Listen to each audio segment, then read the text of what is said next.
Bonjour à tous, on est de retour après plusieurs semaines de silence avec Tom sur Flesh and Blood. Première chose, on a fait un petit interlude Dragon Ball Super Fusion World. Enfin, il a fait un Oui, interview. j'ai fait avec Juan Carlos. Et il se trouve que quand j'ai fait cette vidéo, les cartes n'étaient pas du tout dispo, mais elles ont débarqué en France avec le deuxième set qui s'appelle Blazing Aura. C'est toujours en anglais, mais par contre c'est disponible dans beaucoup de boutiques qui vendent des cartes à collectionner. Ça, c'est la première chose. Deuxième chose, on se pose la question de migrer toute cette section consacrée au TCG qui sont Dragon Ball et Flèche, je m'en souviens, sur une autre chaîne avec éventuellement Yoel de First Player qui lui joue à l'Orcana et Star Wars Unlimited. Bouh. Et qui jouera à tous les nouveaux jeux qui vont sortir. Peut-être alterne, mais il y en a quand même beaucoup qui sortent. Mais en fait, de faire une chaîne dédiée au TCG plutôt que rester ici. Alors moi, ce que j'aime bien ici, c'est qu'on a converti des personnes à Flesh and Blood qui n'étaient pas forcément sur du TCG, ce qui ne se produira beaucoup moins, en fait, si on fait une chaîne dédiée. Il faut tomber dessus. Voilà. Dites-nous ce que vous en pensez en commentaire. J'épinglerai une question. Voilà. Sans plus tarder, on va, pendant cet épisode, vous parler des meilleurs MST du moment.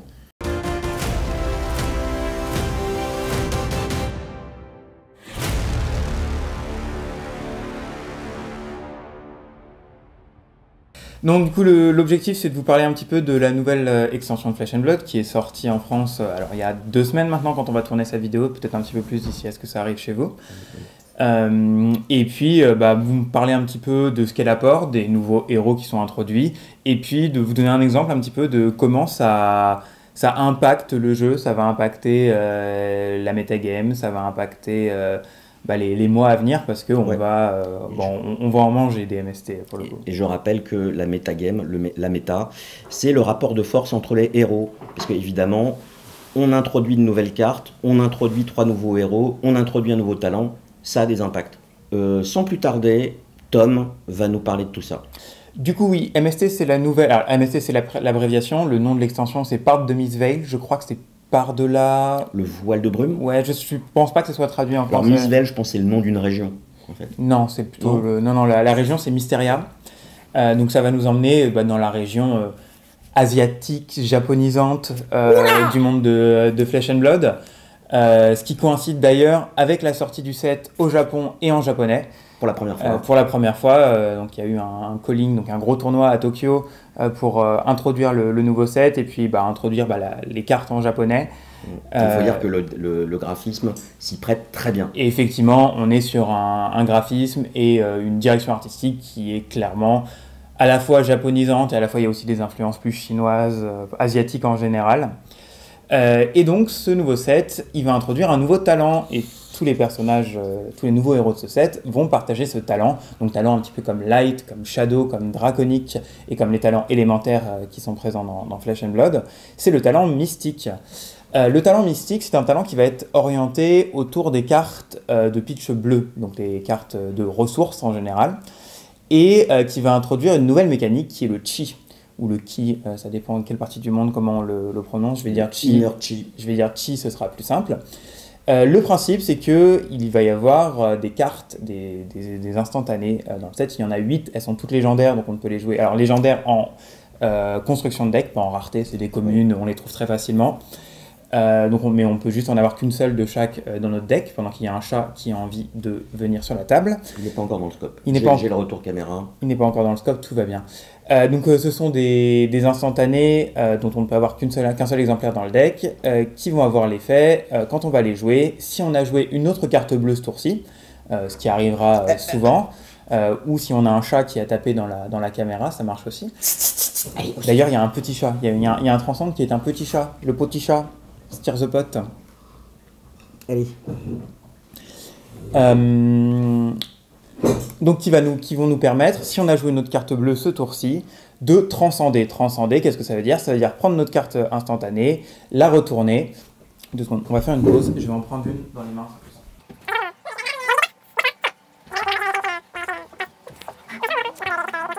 Donc ce nouveau set, il va introduire une nouvelle mécanique qui est le chi et les transcendes.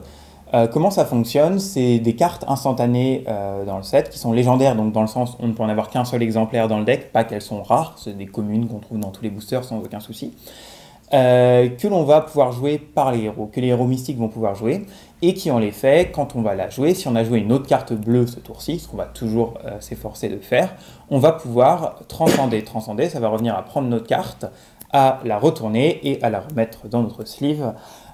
Et maintenant, ça va devenir un Inner Chi. Le Inner Chi, c'est une carte de ressources qui va pitcher pour 3. C'est une carte de ressources bleue. Par contre, ça peut pitcher un type de ressource particulier qui est le Chi, qui est une ressource bleue. On va montrer un exemple là sur l'écran. Et cette ressource particulière va permettre d'activer certains effets des personnages mystiques.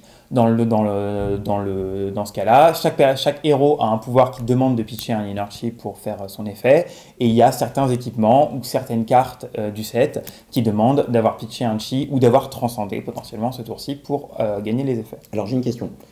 Concrètement, c'est-à-dire, j'ai joué une carte bleue déjà dans mon tour, je joue un instant mystique, Oui. et cet instant mystique, qui normalement va dans ma défausse, je le reprends en main côté Inner Chi. Tu le joues.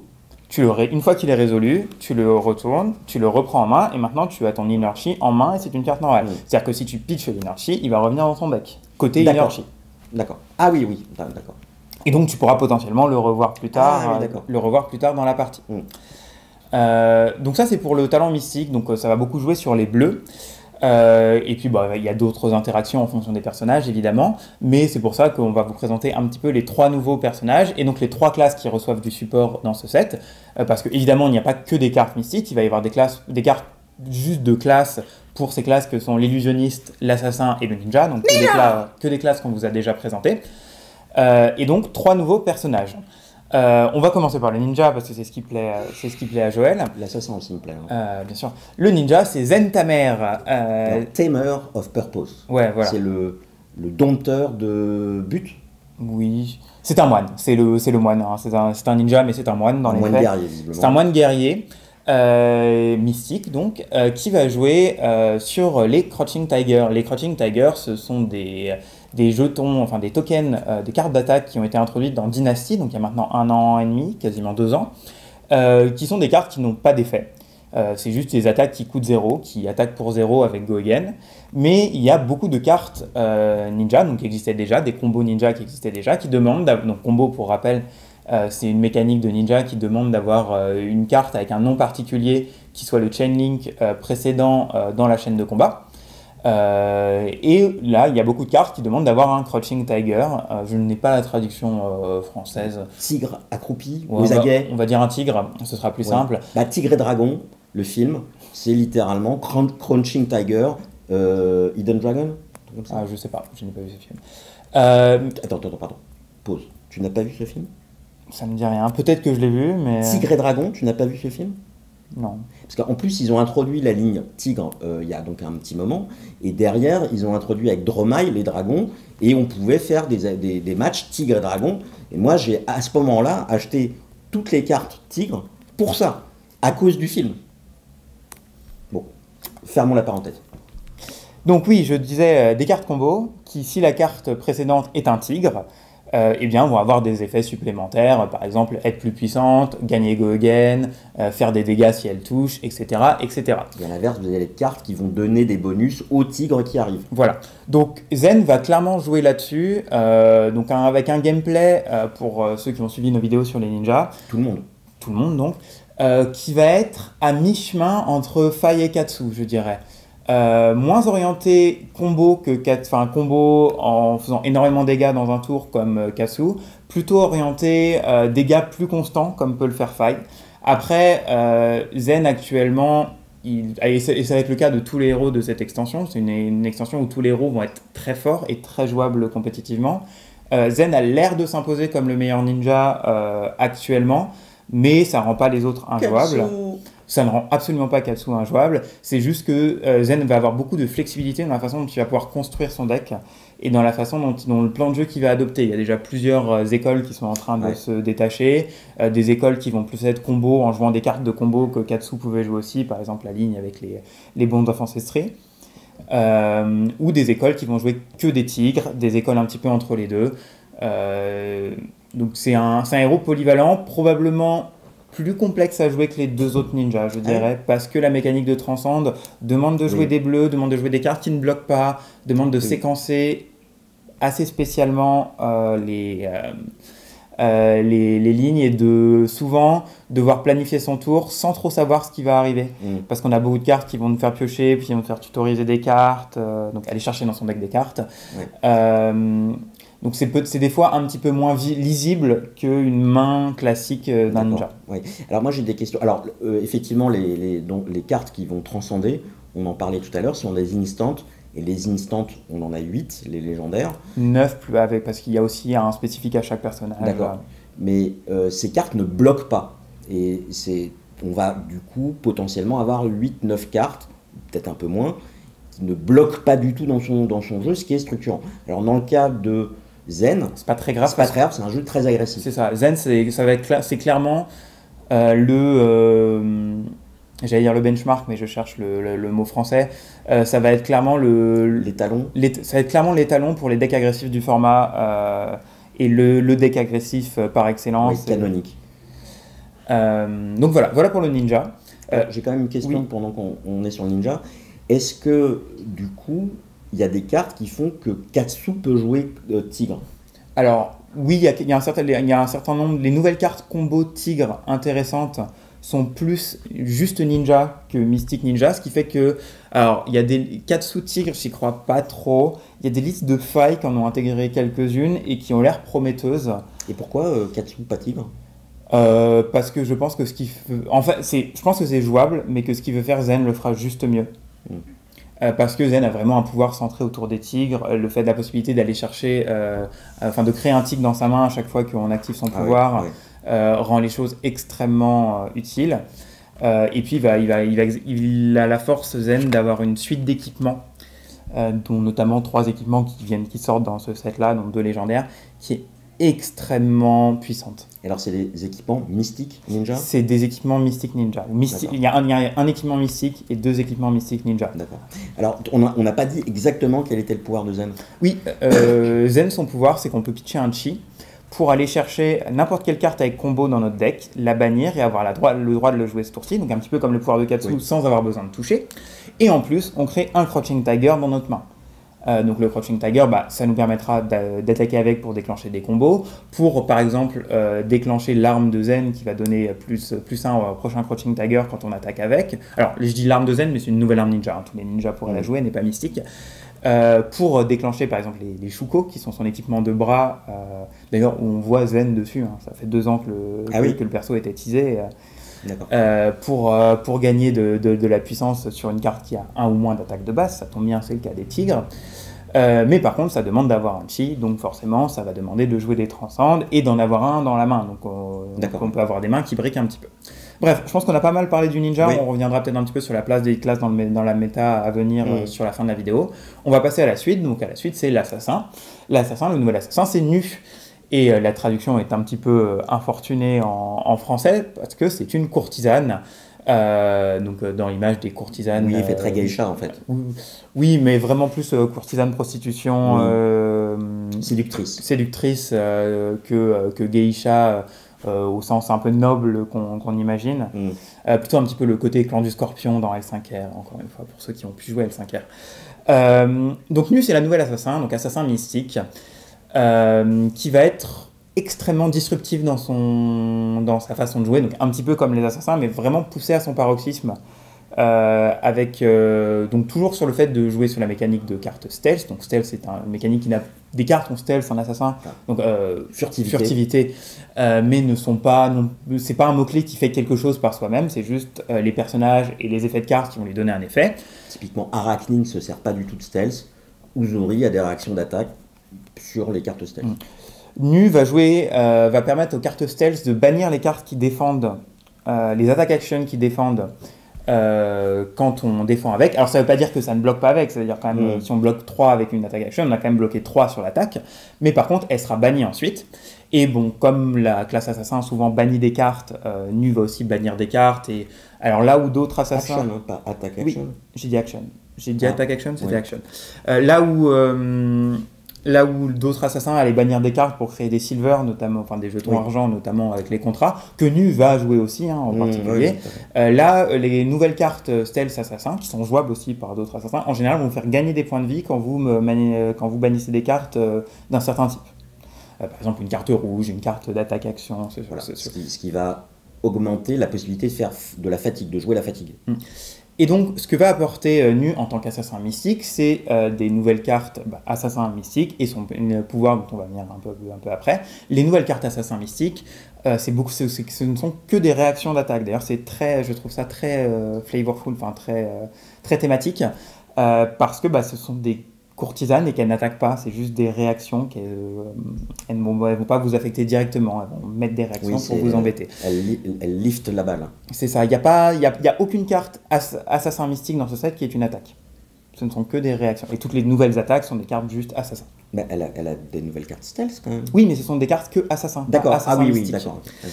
Et donc ce sont des nouvelles réactions d'attaque qui vont être globalement très puissantes parce qu'elles vont créer d'autres jetons, elles vont permettre de donner go again à des attaques qui est une grosse faiblesse d'Assassin, ce qui a énormément de mal à donner go again. Et surtout, ça va orienter un gameplay de Nu qui quasiment à cheval avec un gameplay guerrier, avec un gameplay de Dorinthea, parce qu'on va beaucoup jouer sur des réactions d'attaque et présenter des attaques où on ne sait pas trop ce qui va arriver derrière. On va nous attaquer pour 1, mais le 1 il peut vite devenir 11 en fait. Et quand 1 devient 11 et que c'est un effet disruptif extrêmement fort, comme peut le faire Assassin, ça rend les choses très difficiles à bloquer. Après, ça demande un deck qui va du coup demander un équilibre entre les attaques et les réactions d'attaque, là où Dorinthea peut juste avoir des réactions d'attaque, donc il va être plus sensible à la disruption, enfin pas à la disruption mais aux mains qui briquent. Instabilité. Qui va être plus instable et qui va avoir des tours où il va rien présenter. Mais ça va être un deck qui va globalement être très frustrant à jouer contre. À jouer contre. À jouer avec, c'est un deck qui va être très agréable parce qu'en général on aime bien proposer de la disruption. Je pense que pour les joueurs qui aiment bien Gardien, pour les joueurs qui aimaient bien Icelander dans le passé, pour les joueurs qui aiment bien Assassin, c'est un héros, ça va clairement être un héros qui va plaire et c'est un héros qui va être bien placé. Et en plus, donc, son pouvoir dont on n'a pas parlé, elle peut pitcher du chi pour pouvoir jouer les cartes bleues bannies de l'adversaire gratuitement ce tour-ci. Donc ça va lui donner contre certaines classes un avantage énorme, typiquement contre Gardien, quand on va bannir une carte bleue à 8 Dominate, qu'on va pouvoir jouer pour 0 avec le pouvoir de Nu, enfin juste en pitchant un chi pour le pouvoir de Nu en fin de partie, ça va être extrêmement fort. En fait, elle fait du Tai Chi Chuan, elle retourne les attaques de l'adversaire contre lui. Potentiellement, si elle arrive à les bannir. Et donc son jeu, c'est de les bannir, de faire de la disruption, notamment son masque est une autre façon de pitcher du chi pour bannir des cartes de la main de l'adversaire, ce qui est très fort. Du coup, elle va pas trop jouer les bots de l'assassin. Alors, les bots de l'assassin donnent go again aux cartes en contrat. Oui, alors elle va jouer des contrats de toute façon, donc elle pourra le faire, notamment Leave No Witnesses, Surgical Extraction, qui sont des cartes clés d'assassin. Après, il y a des versions qui jouent ces bots-là, il y a des versions qui jouent les nouvelles bots mystiques, il y a 2 nouveaux équipements, des bras et des bots mystiques assassins qui sont des communes, donc vraiment, mais qui ont un niveau de puissance qui est très bon, qui est au niveau des autres équipements assassins, qui vont lui permettre de créer des réactions d'attaque pour avoir +1 ou pour avoir go again, ce qui peut être particulièrement fort sur certaines cartes clés du deck. Typiquement, donner go again à une carte de disruption et faire un codex derrière, ça peut être très fort, ou donner +1 à une carte au hasard, un CNC, donc un Command and Conquer, ça peut être extrêmement fort. Donc, perso intéressant, perso fort. De toute façon, les 3 personnages sont forts. Et bon design, je trouve. Et alors, est-ce que les autres assassins sont obsolètes ? Alors, non. Clairement, je pense que Usuri récupère des outils vraiment très intéressants pour elle, notamment 2 nouvelles cartes stealth pour commencer ses combos que sont... j'aurais pas du tout les noms en français, qui sont Persuasive Prognosis et Bones of Agony. Qui est réaction d'attaque assez intéressante. Et puis bon, Arachni c'est un peu plus compliqué, mais Arachni a toujours été compliqué par rapport à Usuri depuis qu'il est sorti. C'est un perso qui est clairement en détresse aujourd'hui en termes de power, en détresse en termes de niveau de puissance. Donc je pense pas que ça va changer. Après le niveau de puissance d'assassin en général augmente avec ces nouvelles cartes. Mais la hiérarchie qu'il y avait entre les assassins va rester et Nu se place probablement un petit peu au-dessus d'Usuri. D'accord. Mais encore une fois, on est qu'au début de la sortie du set. Tout le monde est très encouragé sur les nouveaux persos. les choses vont se tasser aussi un petit peu et on va probablement se refaire un avis peut-être un peu plus réaliste d'ici un mois ou deux. Le dernier personnage, c'est la classe préférée de tout le monde. C'est pas vrai, c'est un illusionniste. Donc un illusionniste, c'est Enigma. Enigma, c'est un petit peu la sage asiatique qui va interagir avec les esprits et qui a un gros parchemin dans son dos et qui est recluse dans son monastère. Enigma, donc c'est un illusionniste, donc comme les autres illusionnistes avant elle, donc Prism et Dromai, elle va vouloir se constituer un terrain et puis accumuler des permanents sur le terrain pour pouvoir submerger son adversaire avec du card advantage, parce qu'on aura des cartes qui seront restées beaucoup trop longtemps en jeu et qui donc auront fait beaucoup plus de value que ce qu'auraient pu faire des attaques normales. Elle va jouer sur la mécanique de ward, donc de protection. C'est une mécanique qui a déjà été introduite depuis un moment dans les cartes illusionnistes, avec les boucliers spectraux depuis la toute première Prism, qui est une mécanique qui dit que la prochaine fois que vous devriez prendre des dégâts, vous allez détruire une carte avec ward X pour prévenir X dégâts. Donc les boucliers spectraux c'est ward 1, par contre vous n'avez pas le choix. Ce qui fait que en fait, vous allez devoir détruire vos cartes au fur et à mesure quand l'adversaire vous attaque. Et donc tous ces permanents avec lesquels elle va vouloir attaquer, ce sont des auras. Donc en général les auras ça se joue soit en instantané, soit c'est des actions qui peuvent ou ne peuvent pas avoir go again, qui vont se poser sur le terrain, et toutes ces auras vont avoir protection X.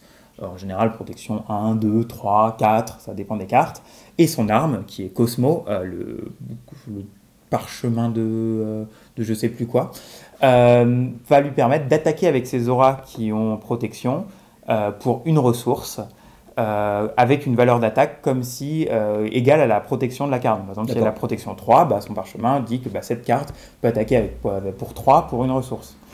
Go again ? Pas go again, sauf si cette aura a un compteur +1 dessus. Donc on a la possibilité, Enigma le fait, il y a d'autres cartes illusionnistes qui le font, de mettre un compteur +1 sur une aura qui a ward, ce qui fait que quand on va attaquer avec, elle aura +1. Ça ne veut pas dire qu'elle protégera de +1, c'est juste qu'elle aura +1 quand on attaque avec. +2, +3 s'il y en a plusieurs évidemment. Et son arme dit que les auras qui ont au moins un compteur +1 sur elles, quand elles attaquent, elles ont go again. D'accord. Donc si elle arrive à construire un terrain de suffisamment d'aura, elle va pouvoir attaquer avec à tous les tours. Et si elle a des compteurs dessus, avoir go again. Donc forcément, ces cartes vont manipuler cela. Elle dit aussi que son premier bouclier spectral avec lequel elle attaque coûte 1 de moins chaque tour. Donc elle peut attaquer gratuitement avec un bouclier spectral chaque tour si elle en a. Et son pouvoir mystique, donc elle peut pitcher un chi pour créer un bouclier mystique avec un compteur +1 dessus. Donc on voit un petit peu toutes les choses qui s'imbriquent, ne serait-ce qu'avec le pouvoir du personnage et l'arme. Évidemment, les autres cartes illusionnistes de ce set vont tourner autour de cette mécanique.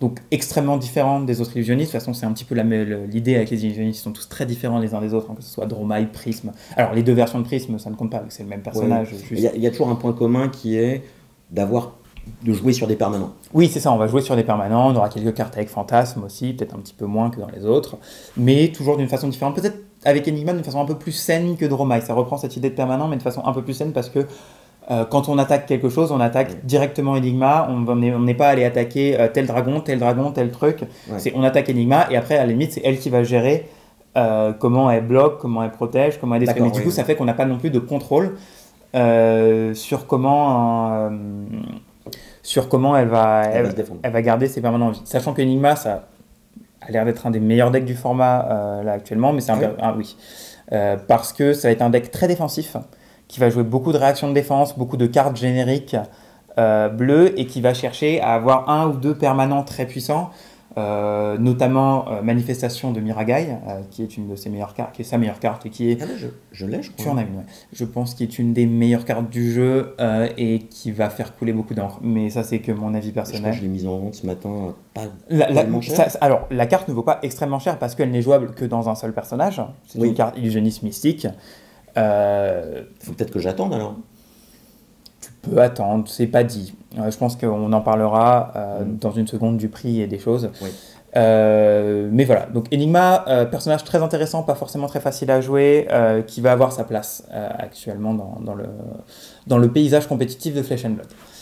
Avant d'en parler un petit peu plus de ce que ça change, cette nouvelle extension pour le paysage compétitif, il faut qu'on parle du coût des cartes. Forcément, c'est une nouvelle extension, et qui dit nouvelle extension dit qu'à la sortie, Il y a de la spéculation. il y a de la spéculation, à la fois sur des cartes précédentes qui existaient déjà pour ces classes, mais qui deviennent utiles. Par exemple, les anciennes cartes Tiger pour Zen, ou les cartes qui jouaient sur les Spectral Shield et les Aura pour Enigma. Donc ces cartes ont monté en prix. Il y a beaucoup de cartes à la sortie de l'extension qui ont un prix très élevé, et puis petit à petit, Ça se stabilise. soit les cartes descendent, soit il y en a certaines qui sont identifiées comme étant indispensables pour les decks, et qui vont un petit peu à l'image d'un Command and Conquer, d'un Codex. Codex a explosé en prix aussi, ce qui rend à l'heure actuelle Assassin Et Ranger. et Ranger très très cher à monter, parce que là le Codex, ce matin quand j'ai regardé, ils étaient à 85 € pièce, les moins chers. Ah oui. Il y a quelques mois on était à 30 et c'était déjà cher. Oui. Donc Je suis content de les avoir eu dans des boosters. voilà, on peut être content de les avoir ouverts. Pareil, les nouveaux équipements légendaires, notamment le Traverse the Horizon, qui est la nouvelle tête légendaire qui est jouée et par Zen et par Enigma, est un équipement légendaire qui est très cher actuellement, Qui est mystique, Ninja. qui est mystique, c'est un équipement Mystique. juste mystique. Mm. Il est joué par les deux, il n'est pas joué par Nu parce qu'il a son propre casque mystique assassin qu'il préfère jouer, mais globalement il est joué par tous les deux, et ce sont deux decks qui vont être très proéminents, donc il faut cher. Et pareil, il y a une carte mystique, c'est une générique mystique, donc c'est jouable par tous les héros mystiques, qui s'appelle Levels of Enlightenment, ou Blue Strike chez les intimes, parce que c'est comme Enlightened Strike mais en bleu, qui est extrêmement forte également, et qui est la carte qui vaut le plus cher du set, enfin la carte non légendaire qui vaut le plus, du set, le plus cher du set, et il en faut 3 de façon indispensable dans tous les decks mystiques. D'accord. Donc c'est surtout que comme le set vient de sortir, il y a de la spéculation, il n'y a pas encore énormément de produits qui a été ouvert, et surtout on arrive à la saison des championnats nationaux, là d'ici la fin du mois de juin. Donc forcément tout le monde cherche un petit peu à se précipiter pour récupérer les cartes s'ils veulent jouer un des nouveaux persos. Donc forcément, ça fait grimper les prix. Si c'est des persos qui vous intéressent, moi ce que je peux vous conseiller probablement, c'est d'attendre après les nationaux, parce qu'il y a des grandes chances Ça va se calmer. que les prix chutent au fur et à mesure, parce qu'il y a beaucoup de produits qui vont être ouverts, Mm. et que, à part peut-être quelques cartes qui vont rester en prix, ça c'est certain. Je pense pas que Levels of Enlightenment par exemple baisse énormément. Les prix vont se stabiliser, donc si c'est des héros qui vous intéressent et que vous n'êtes pas pressé, attendez. Et puis pour ce qui est globalement de l'impact de l'extension sur le paysage compétitif, sur la méta, donc c'est 3 héros, et c'est la première fois dans une extension depuis un moment maintenant, depuis quasiment Uprising, donc depuis 1 an, 2 ans, qu'il y a des héros qui sortent et qui sont directement très compétitifs. Alors ça a été déjà un petit peu le cas dans Heavy Hitters, ça a été le cas dans Heavy Hitters avec Kaio, Victor et Kasai, qui ont été 3 héros qui se sont révélés compétitifs, mais il y a eu aussi 2 nouveaux héros qui sont un petit peu en attente de soutien. Betty et Olympia. Betty et Olympia qui sont en attente de soutien. Là, il y a une nouvelle carte pour Olympia dans ce set, mais ça suffit probablement pas. Et Betty, non, sachant qu'en plus Gardien et pas à la fête vu les changements actuels.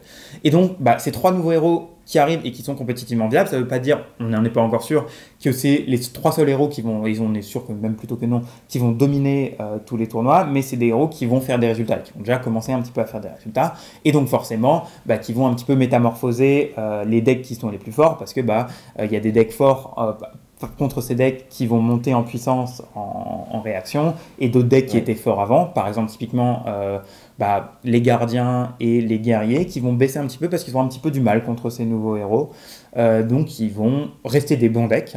C'est des decks qui peuvent gagner des tournois, mais ne seront pas peut-être au même niveau si on veut vraiment gagner des tournois de grande envergure que ces decks-là. Et au contraire, d'autres decks comme Azalea, par exemple, Azalea est en train de s'imposer comme un des meilleurs decks, si ce n'est le meilleur deck du format. Kaio reste un bon deck, même s'il a du mal contre Nu. Prism et Kano sont des decks qui reviennent assez forts également, parce qu'ils ont des bons match-up contre ces nouveaux héros. Boltyn, toi tu joues Boltyn. Boltyn est un petit peu dans le même panier que les autres guerriers. Il a du mal contre Zen, il n'est pas très très bien contre Nu, et c'est assez catastrophique contre Enigma. donc il risque de partir un petit peu, mais il a un deck d'Armory qui arrive le mois prochain, qui va peut-être le raider un peu avec des nouvelles cartes dedans. Alors pardon, qu'est-ce qu'on appelle un deck d'Armory? Un deck d'Armory, c'est un nouveau produit que fait LSS. qui sont des decks préconstruits pour le CC. Donc On a eu Caillot. On a eu Caillot et on va avoir Boltin dans un mois et on va en avoir encore un ou deux cette année. Et je trouve que c'est une excellente idée parce qu'en plus d'apporter des nouvelles cartes aux personnages, ça permet d'avoir un produit qui coûte une quarantaine d'euros, qui est accessible pour les débutants. Vous n'avez pas gagné des championnats du monde avec, mais ça reste un deck bien construit et avec des cartes utiles. D'ailleurs, on fait une petite parenthèse, mais ces 3 nouveaux héros ont des decks de Blitz dans Part de Midvale qui se vendent dans un coffret qui a un playmat, je crois. Avec un playmat et 3 boosters. Oui, pour l'instant, ils ne se vendent pas indépendamment. Je crois pas.